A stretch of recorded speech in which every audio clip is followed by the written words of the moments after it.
নমস্কার বন্ধুরা, আজ আপনাদের জন্য নিয়ে এলাম সুবীর মজুমদারের লেখা গল্প খোকা। সুবীর মজুমদার পেশায় একজন সিনিয়র ট্রেন ম্যানেজার। বর্তমানে পেশাগত কারণে উড়িষ্যার রাউরকেল্লায় বাস করেন। 2001 সাল থেকে ছড়া, কবিতা, গল্প লেখা শুরু করেন। পরে প্রতিলিপি অ্যাপ সহ বিভিন্ন ফেসবুক গ্রুপে লেখালেখি শুরু করেন। স্মৃতিটুকু থাক নামক বইয়ে তার লেখা গোয়েন্দা গল্প নিয়তি প্রকাশিত হয়। আজকের গল্পটি পাঠের সুযোগ দান করার জন্য আমরা লেখকের কাছে কৃতজ্ঞ। তাহলে শুরু করা যাক আজকের গল্প খোকা।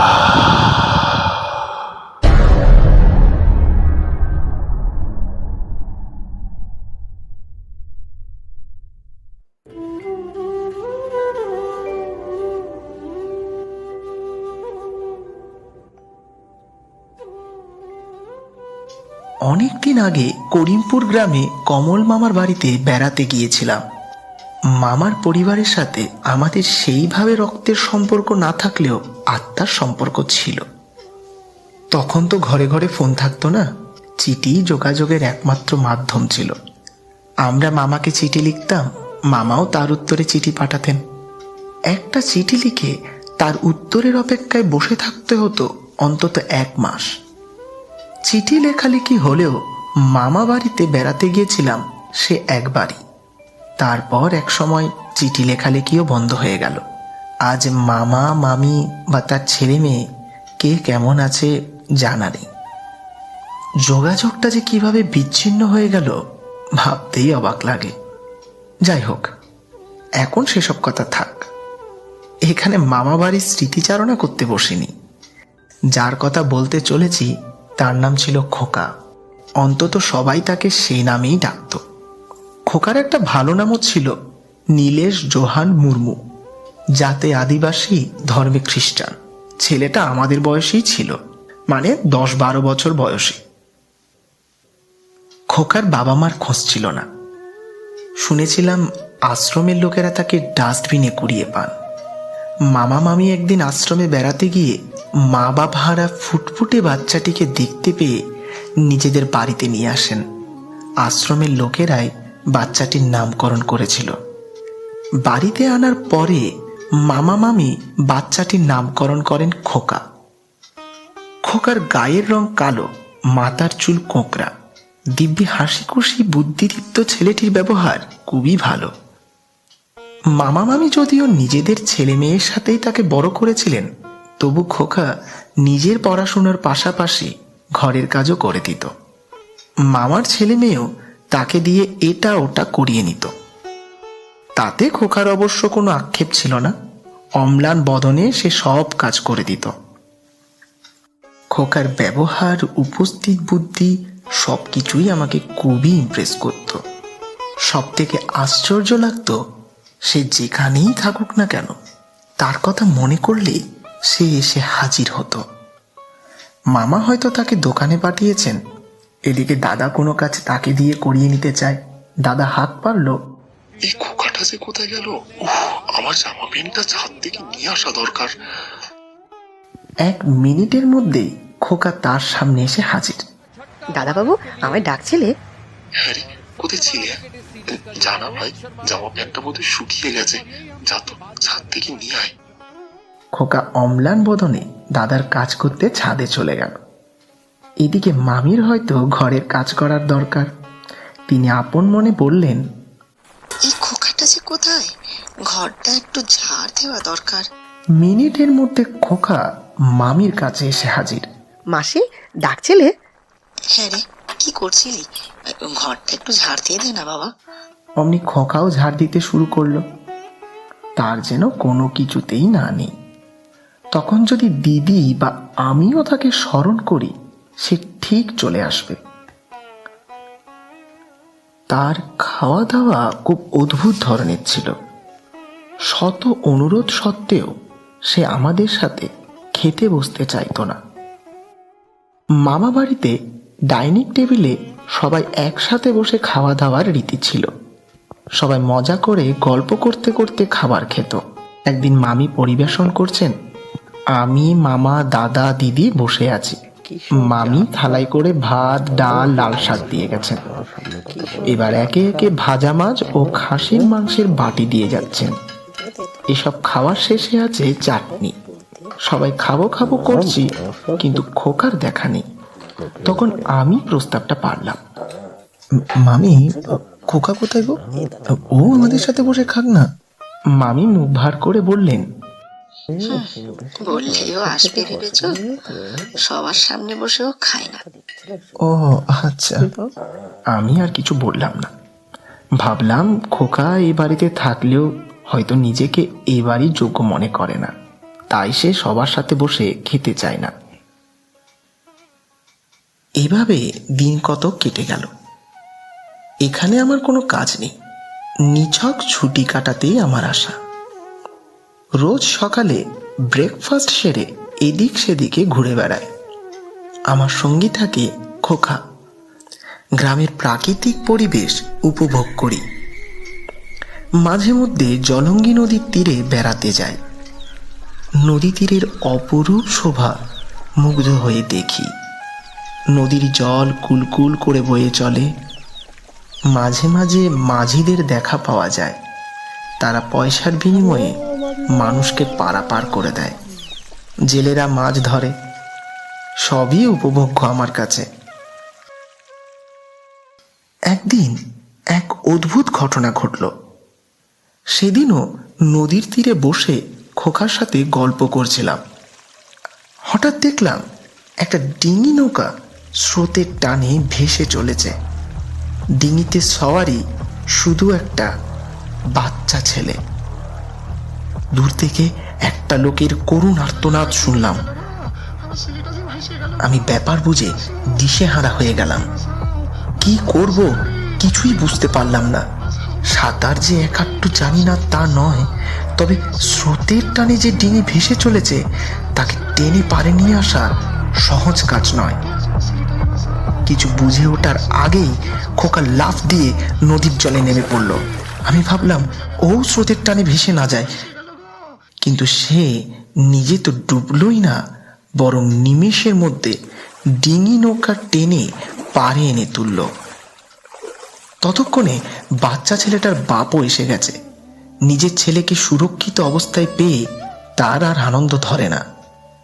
খোকার প্রতি কৃতজ্ঞতায় তার মুখ উজ্জ্বল হয়ে উঠল।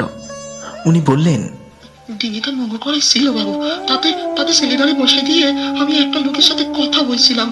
কি করেছে কি হয়ে গেল, কখন যে স্রোতের টানে ডিঙিটা চলে গেল, ছেলেটা হয়েছে যেত বাবু, কিছু বুঝতে পারলাম না।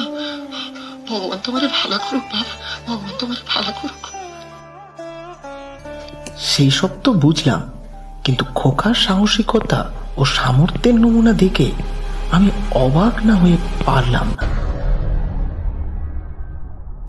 এরপরে একদিন একটা আশ্চর্য ও ভয়ঙ্কর দৃশ্য দেখলাম, যেটা দেখার পর খোকা আদবে মানুষ কিনা সে ব্যাপারে আমার সন্দেহ হলো।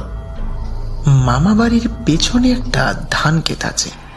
কিছুক্ষণ পায়চারি করার পর ফিরে আসতে যাব এমন সময় লক্ষ্য করলাম একটু দূরে ধান ক্ষেতের মধ্যে কিছু একটা যেন নড়ে উঠল।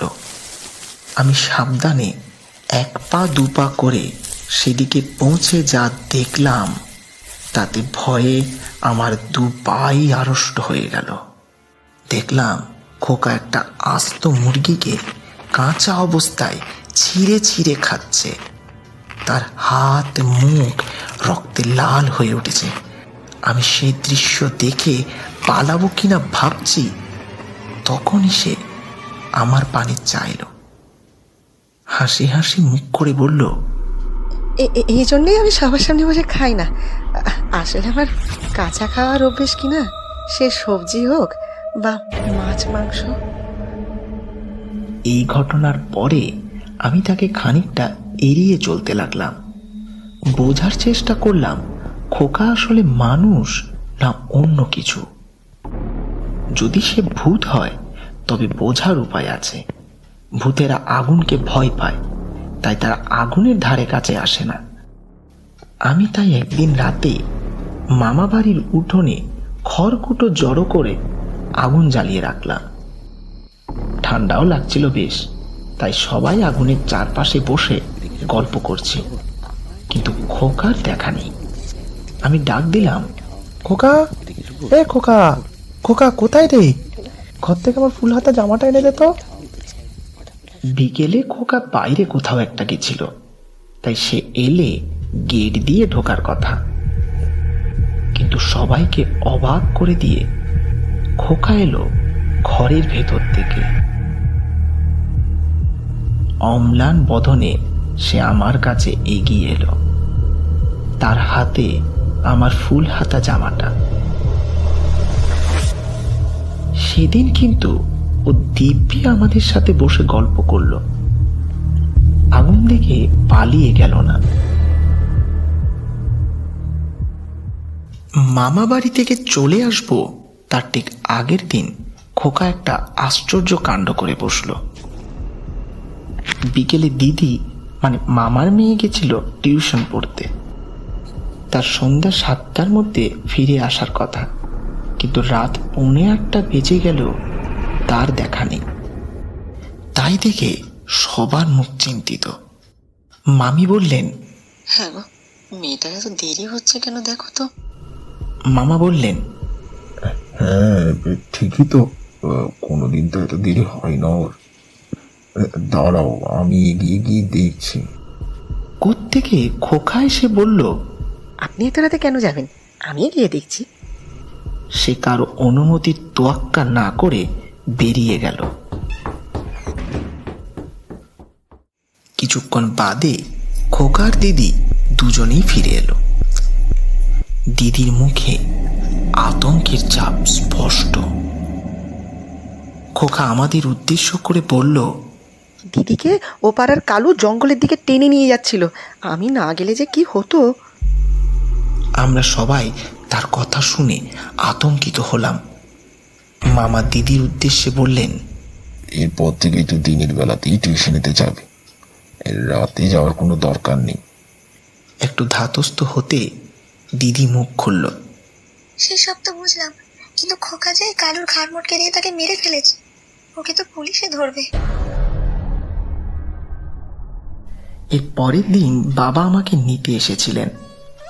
আমি তার সঙ্গে বাড়িতে ফিরে এসেছিলাম। ফিরে এসে মামা মামির উদ্দেশ্যে একখানি চিঠি লিখলাম, খোকার খবর জানতে চাইলাম। 1 মাস বাদে জবাব এলো। মামা চিঠিতে লিখেছেন, আমরা সবাই ভালো আছি, কিন্তু খুন করার জন্য খোকাকে পুলিশে ধরে নিয়ে গেছে। তবে সে যেহেতু নাবালক, তাই তাকে হোমে রেখে চারিত্রিক সংশোধন করা হবে। এর দিন 15 বাদে মামা বাড়ি থেকে আরেকটি চিঠি এলো। তাতে লেখা, খোকা হোম থেকে পালিয়েছে।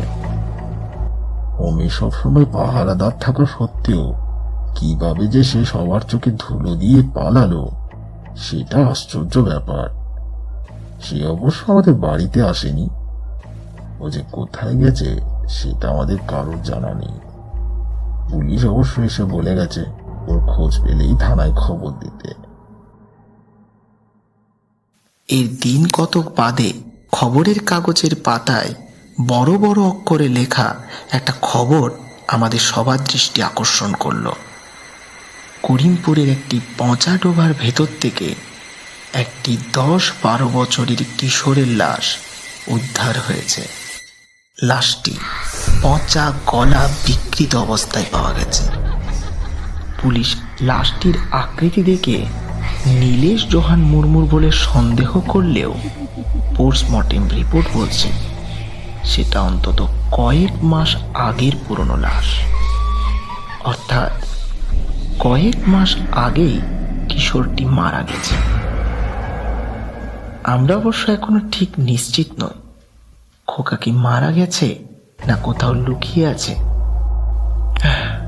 তাছাড়া যে খোকাকে আমরা দেখেছিলাম সে কি আদৌ মানুষ, ভূত বা অন্য কিছু, তাও জানা নেই।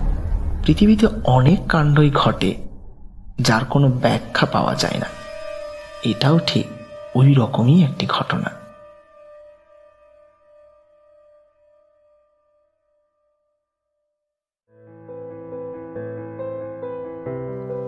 তো কেমন লাগলো আজকের গল্প? আপনাদের মূল্যবান মতামত অবশ্যই জানাবেন আমাদের কমেন্ট বক্সে। ভালো থাকবেন, সুস্থ থাকবেন। আবার দেখা হবে পরের নিবেদনে। ধন্যবাদ।